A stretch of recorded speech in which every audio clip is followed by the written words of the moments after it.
Nishta Gandhi's daily routine includes riding the bus to her job at Superstore, where she works as a grocery store clerk. All the time we have to be cautious. She'd like to also get routinely tested for COVID-19. We need to do that.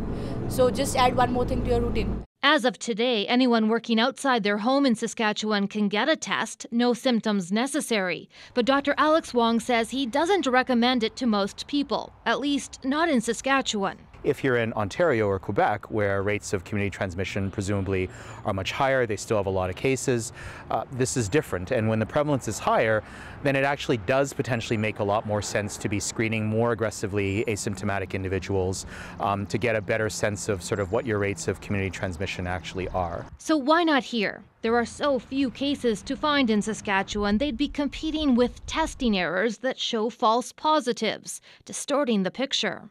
So if you just tested 10,000 people, then you're going to get 75 true positives, but then you're going to get 99 false positives, which means that you actually have more false positives than you do true positives, which makes it a lot more difficult for us to interpret. Then there's the issue of negative test results for asymptomatic people. So that's a negative test right this second.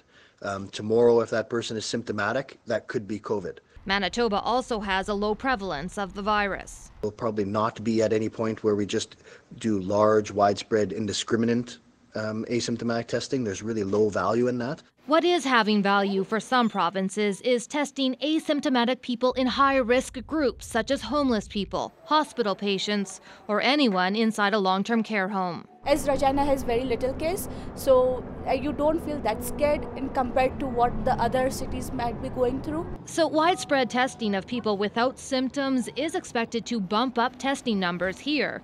It's just not clear whether it's for public health or public relations. Bonnie Allen, CBC News, Regina.